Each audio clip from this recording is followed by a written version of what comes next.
এবং আমার আরেকটা ব্যাপার আছে, এটা আমার বাবার কাছ থেকে পেয়েছি এই অভ্যেসটা।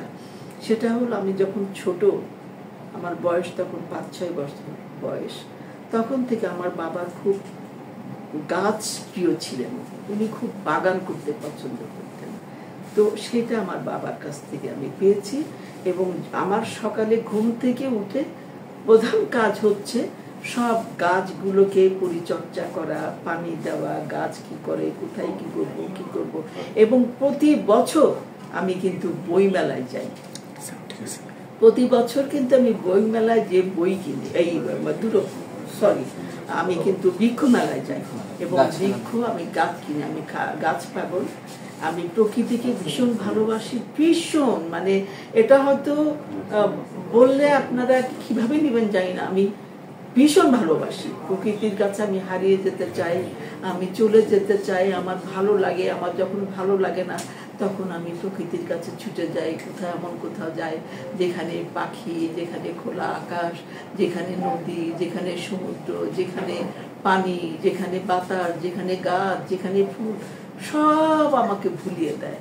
আমার মনের সব দুঃখ, কষ্ট, বেদনা আমি সব ভুলে দেয়। এখন আমার আর কোনো মনের দুঃখ, বেদনা কিছু নাই। আমি যে যা পেয়েছি জীবনে আমি তাতেই সন্তুষ্ট, সেইটুকুতেই আমি খুশি। আপনাদের দর্শকদের সবার এত যে ভালোবাসা পেয়েছি, আমি ভালোবাসায় সিক্ত হয়েছি। দর্শকদের, তারাই আমার পুরস্কার, তারাই আমার জীবনের চলার পাকে পাকে আমি সবার ভালোবাসা পেয়েছি।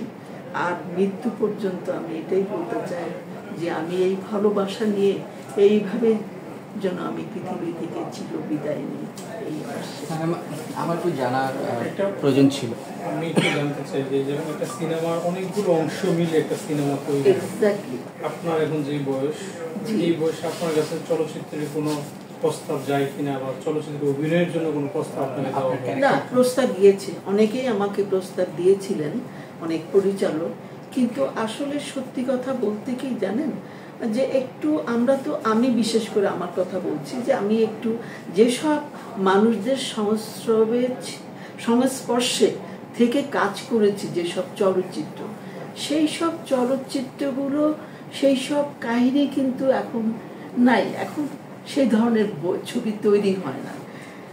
তো সেই কারণে আমাদের জন্য, আমরা তো এখন নায়িকা হব না, এখন আমরা গল্পের নায়িকা হব, গল্পের কাহিনীর নায়িকা হব।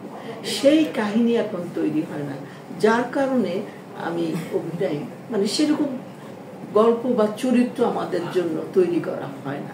সেই কারণে ছবি করি না। তারপরে চলচ্চিত্রের অনেক কিছু বদলে গেছে, পরিবর্তন হয়ে গেছে।